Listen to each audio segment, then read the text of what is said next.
So today I'm going to focus on a blog post that I wrote in April, so April 20th, in fact, on the doorway and possibilities in a cosmology of light. And in terms of background,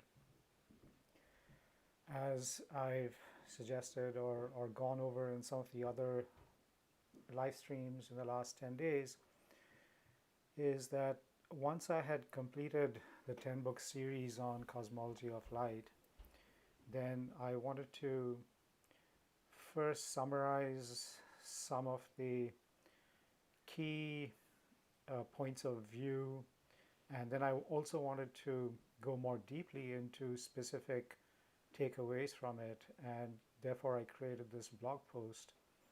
And I've been updating it every week, and this particular piece, which is the doorway and possibilities in the cosmology of light, what I really wanted to do was summarize how this notion of a cosmology of light arises in my point of view, and once that's perceived, then what the possibilities are. So the starting point that I've taken is simply to consider the speed of light. And we know that in our physical universe, light travels at a speed c, 186,000 miles per second. Now, it's easy enough to just get stuck in the mechanics of that and try and put a cause and effect chain as to why that's the case or how that impacts physical phenomena.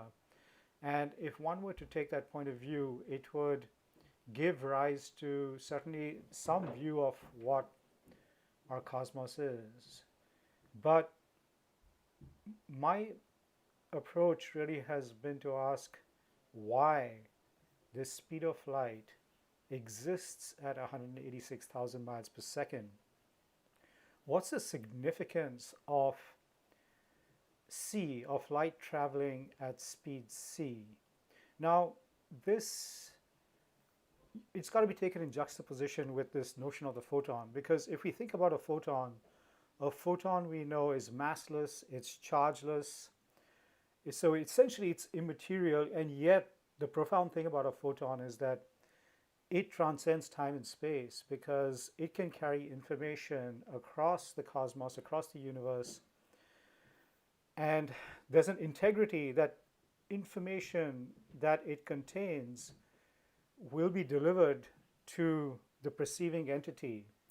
So, in other words, a photon really doesn't care about time and space. It's beyond time, it's beyond space, and yet the information and energy it has within itself can be maintained, and it can impart that information and energy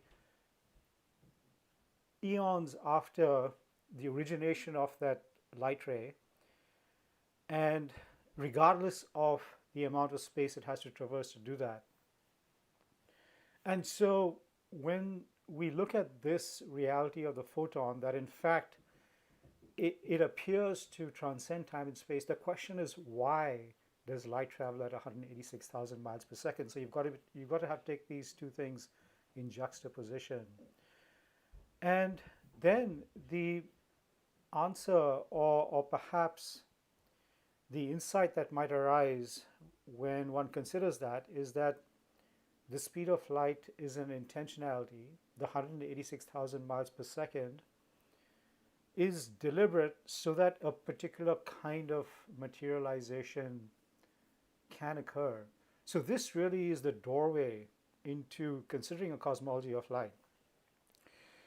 Because when we think about that speed of 186,000 miles per second, it's not that light is restricted to that speed. Rather, it appears to be that that speed is intentional so that there can be a particular kind of adventure and a particular materialization of energy and information within bounds set by light itself. So light is, or could very well be, something that's infinite, but there's a reason why it travels at 186,000 miles per second. And I suggest that this reason is so that materialization as we experience it, the very adventure of this physical universe and the cosmos as we understand it, can happen because of that intentionality. Another way to think about this is that if we take the speed of light to be the upper limit of our physical universe, in the sense that we know that if an object approaches the speed of light, then its mass is going to become infinite, and therefore that's in itself a contradiction. And so we know that that's not going to happen. So it creates a upper bound to what's possible materially. But at the same time, if we take the inverse of the speed of light, then it becomes a quantity that's extremely small. And I want to propose that that is proportional to something we call Planck's constant. And if we think about the significance of Planck's constant, really it is something that suggests that information or energy has to accumulate itself to a certain degree before it can become material. And this threshold of accumulation is related to Planck's constant, as is the basis of quanta. But the point being is that this lower bound of existence, this quanta, or this quantity specified by Planck's constant, is something that, again, if it didn't exist, then matter wouldn't be able to materialize in the way that it does. And therefore, what's very possible is that the speed of light, which is an intentionality, doesn't have to be that, because as I said, the photon can transcend space and time, but yet the light occurs at a certain speed, and the inverse of that creates a lower bound which is significant in the materialization of substance itself, so that this material world can arise. And so what we really glimpse here, or what we see here, is that there's a space, if you will, there's an upper and lower bound that creates everything that emerges physically as physical substance in this material world. And yet, light itself can transcend space and time. Space and time mean nothing to it. And therefore, this suggests that if we consider light at faster speeds than c, the 186,000 miles per second,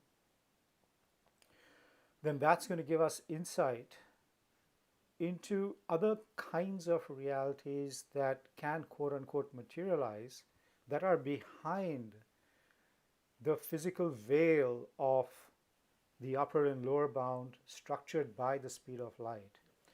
And so as a thought experiment, as I've suggested earlier, if we take light to travel infinitely fast, and here you can see this little depiction of this orange globe or sphere here on the screen. So if you take a light source at its center, and then you imagine switching it on, and light's traveling infinitely fast, then it's going to fill up this globe instantaneously. So right away, you can say that this light that's traveling infinitely fast has a property that perhaps we can call omnipresence, because it's going to be present everywhere. Similarly, if something not of the nature of light arises, then it's going to be subsumed by the nature of light, by the reality of light. Sooner or later, light's going to assert itself. And so there's a property of omnipotence that also arises in this globe where light travels infinitely fast. Thirdly, if we think of this entire globe, that you've got this fabric of light that exists everywhere simultaneously, and anything arises or disappears in this fabric of light, that arisal and disappearance is going to be recorded in the fabric of light, and therefore light has a complete knowledge of everything that's happening in its space, and therefore there's something that we can call omniscience. And finally, since everything that may arise in this globe is connected in the nature of light, therefore there's a property of harmony, and I'll just call that, say, omniharmony. So we have this fourfold reality that's suggested if light travels infinitely fast, of omnipresence, omnipotence, omniscience, and omniharmony. And to simplify that, we can just call it presence, power, knowledge, and harmony.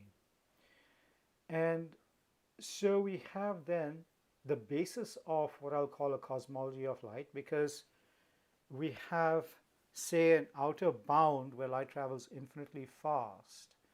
And in that speed of traveling infinitely fast, it creates a certain kind of reality.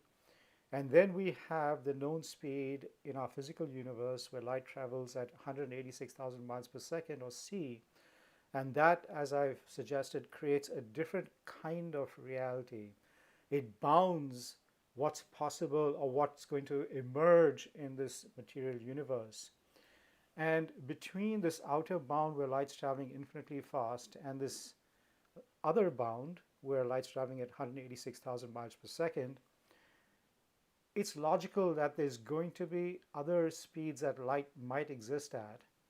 And in that existence, where light travels at whatever speed it may travel at, it's reasonable to expect that it would create another kind of reality.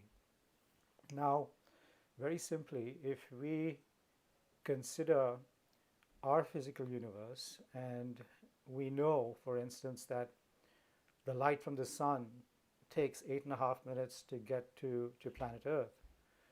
And so imagine you're kind of riding along with that ray of light. So you're not one with the nature of light, but you're riding along with a ray of light that's traveling between the sun and the earth.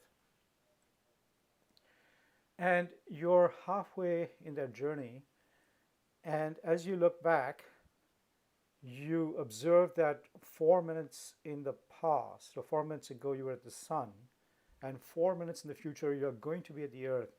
So what becomes apparent due to the way light is traveling is the whole notion of time, past, present, and future.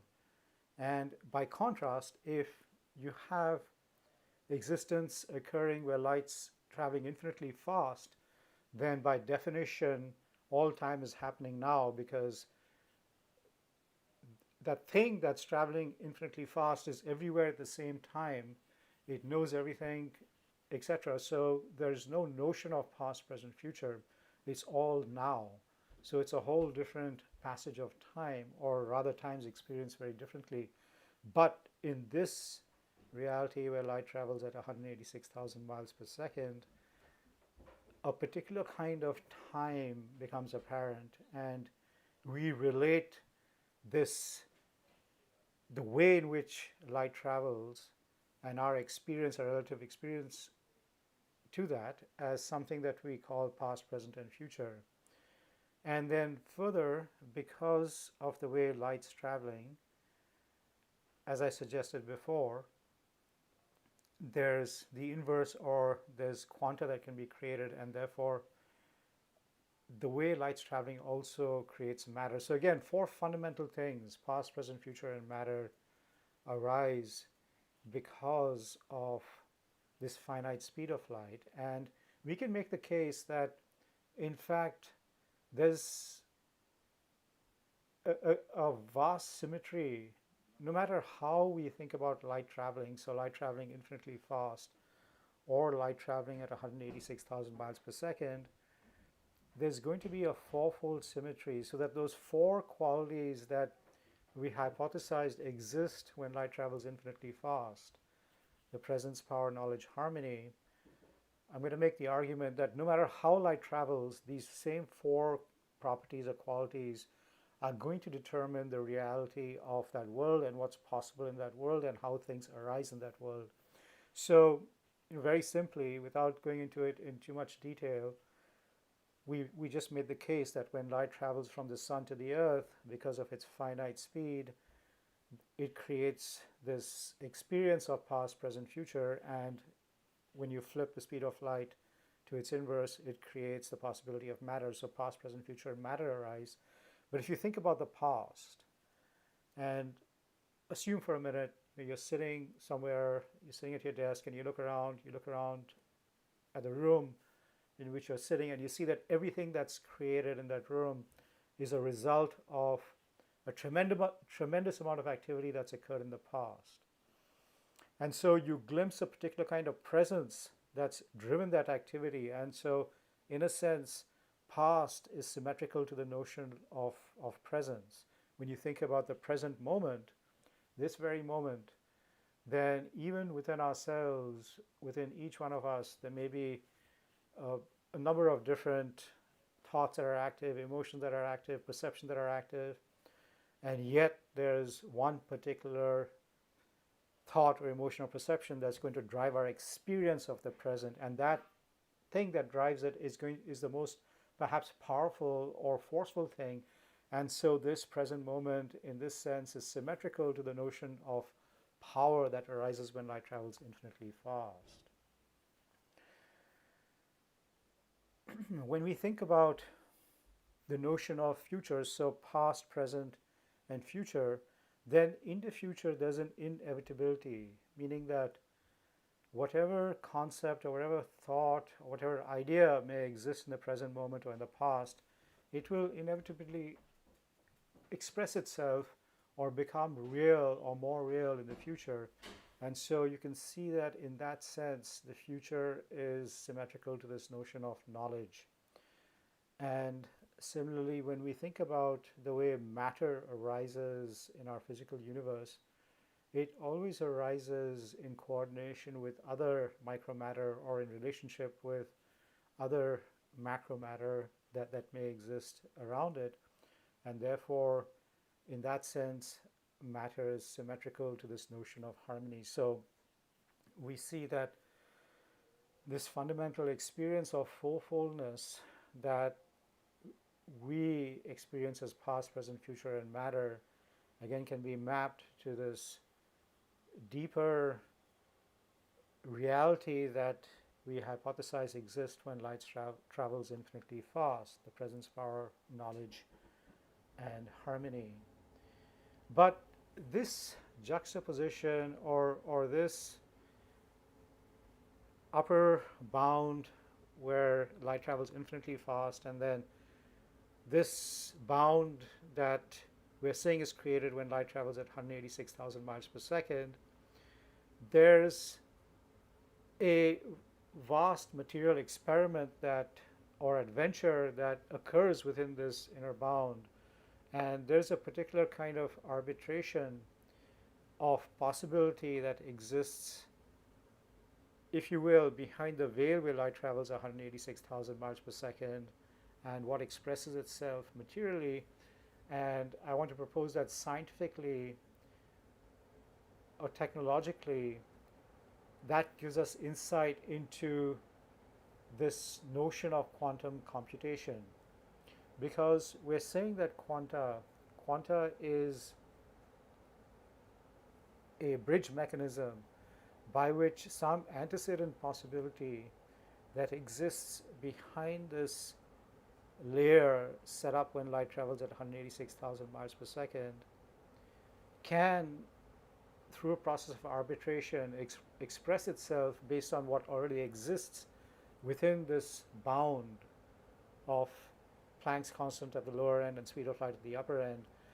And this arbitration is what I'll say is really the process of quantum computation.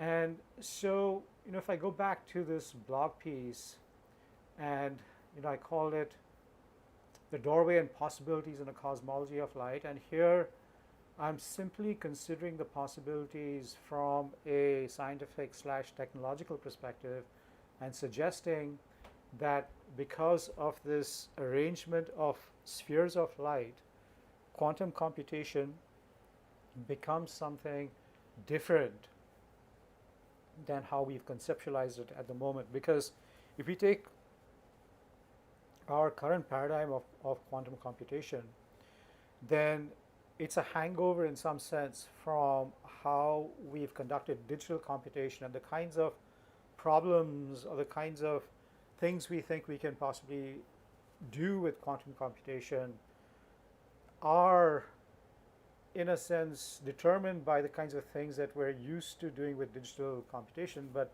I want to make the case that when you consider light that exists in the way it does in a cosmology of light, then that opens an entirely different possibility to quantum computation, because then quantum computation is not a constructive process like digital computation, but it becomes a creative process. And creative because through this arbitration of information that exists in these different layers of light, there's things that are being created within this physical realm. And in subsequent live streams, I'll be going over this in a lot more detail. But something I've already mentioned is if we go back to this fourfold logic, then space-time, energy, gravity, then even the electromagnetic spectrum, which I'll predict has 4 aspects to it and not 2. We focus on the electro and magnetic, but I would say there's also a wave archetype and a mass potential aspect to it. When we think about the standard model and quantum particles, then we have quarks, leptons, bosons, and Higgs boson, which again is a fourfold reality. When we think about atoms in the periodic table, they're structured into S shell, P shell, D shell, and F shell elements. So again, there's a fourfold possibility to all elements that arise in the universe. When we think about molecular plans in any living cell, whether a plant, animal, or human cell, again, there's a fourfoldness that animates that. That's polysaccharides, lipids, proteins, and nucleic acids. And these can all be traced back to this process of quantum computation, which is arbitrating possibility or information that exists in other layers of light into physical reality through a process by which what's possible is used as an anchor into what is already materialized in this physical realm. So the notion of quantum computation changes, and then also in any process of computation, there's obviously an output, and I want to propose that output is genetic type information. So even the way we think about genetics will have to change, or in a cosmology of light, the possibilities of genetics changes pretty dramatically, because then what we recognize as genetics is only a particular instance of information showing itself in the DNA, but then there's also as validly pre-genetic information that exists prior to the creation of the cell, and there's going to be post-genetic information as well. And so we're, in a sense, in this realm in which genetic type information exists all over. And I've suggested in the previous live stream that this is recorded through the action of the fourfold space-time, energy, gravity, which has to act as one. But the point being is that genetics also changes pretty substantially. Interestingly, there's been some studies through history of trying to connect spiritual light with physical light, and one such study was done by somebody called Robert Gross-Test, and he did this study about 800 years and wrote a little booklet on, he called it Cosmology of Light, where he linked this spiritual light with physical light. And to me, that really is, in a sense, this idea of light traveling at different speeds, and perhaps what he referred to as spiritual light is light that travels infinitely fast, and physical light is light that we understand traveling at speed c. And so the work that I've done with the 10-book series is really an elaboration of that link between the different layers of light. And of course, the nature of light is one. And so if one can enter into the nature of light, which I want to argue is in fact a lot simpler than it perhaps seems, then one may have access to the different dynamics that exist at different layers of light. And that's something, again, that I'll speak about in future live streams. Um, but this notion of physical light, even if we consider the ubiquity of that, I've suggested, or I'm going to suggest now, is that if we think about any kind of atom that arises in the universe, it's been forged in the light of the suns or the math of a supernova, and therefore by definition has a deep signature of light in it. So, and we're fundamentally made from atoms, and everything around us is made from atoms. So light exists fundamentally in everything, and so it should be easy enough to contact it. And then also we know that photons that carry information or a carrier of light in any small iota of space, it has, I would propose, millions of photons traveling through it. And so again, light is abundant, and it should be easy enough to contact it because of its ubiquity. And that kind of lends itself to, as I said, going into this other notion of contacting, or perhaps being able to leverage the other dynamics that exist or are anchored around light traveling at another speed. So we have this notion, if we were to just summarize where we've been so far, in terms of the practicality of a cosmology of light, there's a different kind of quantum computation that it suggests. There's a different view of genetics that also it suggests, and these are areas that then can be studied and researched in completely different ways if we think about light as existing as layered. And you further, there's a couple of other things I want to mention as well. In quantum physics, there's the idea that you've got this reality of quantum uncertainty, and that even there are 31 different interpretations of, and counting perhaps, of quantum phenomena, and these are very diverse interpretations. But I want to propose that in a cosmology of light interpretation of quantum phenomena, quantum uncertainty doesn't make sense actually. So I would replace that by something that I would call qualified determinism. And again, that's an arbitration between possibility and what exists. And once you have, or if we can see how this arbitration might work, it's going to give a whole different sense into cause effect, and what is possible, and how perhaps even to reinterpret phenomena that's happening at the quantum level. So that's another whole stream of possibility. And then also there's, I think, a cosmology of light point of view puts into relief the limits of artificial intelligence as we are pursuing it right now. Because artificial intelligence as it's conceived of right now is something that is based on conception of mind, and we use vehicles like memory and intelligence that require, say, the manipulation of certain states of matter in order to allow programming to take place.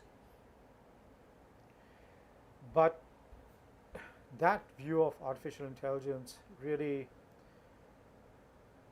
is limited to something that's created or conceptualized in mind. But if we take a cosmology of light point of view, then mind itself is just one emergence from an edifice of possibility. And so it becomes apparent what the limits of our current approach to artificial intelligence are when we consider that in contrast to the vaster possibility of a cosmology of light and the kind of intelligence that's embedded in it. And finally, a point that I also want to make about the possibilities that open in a cosmology of light are this notion of transhumanism. So, transhumanism, if we consider it to be a philosophy of extending the limits or breaking the limits of what it means to be human, then currently we may leverage the mechanics, or we may hope to leverage our mechanics or our understanding of quantum phenomena and genetics and artificial intelligence. But if those in itself are strapped around a narrow perception, which currently I would make the case they are in comparison to a cosmology of light point of view, then transhumanism and what's possible with transhumanism also becomes narrow in its current incarnation, as opposed to if we consider a cosmology of light and the kind of quantum computation and the kind of genetics and the lack of limitation to intelligence, it's going to propose a vastly different kind of transhumanism. And as kind of a preliminary proof of that, I want to just use the notions of these fourfoldness that I would argue they become a being because they're based on this innate quality that's embedded in light, this fourfold quality of presence, power, knowledge, harmony. When that gets organized materially to create space-time, energy, gravity, then space-time, energy, gravity itself operates as one being. It's a becoming that operates as one being.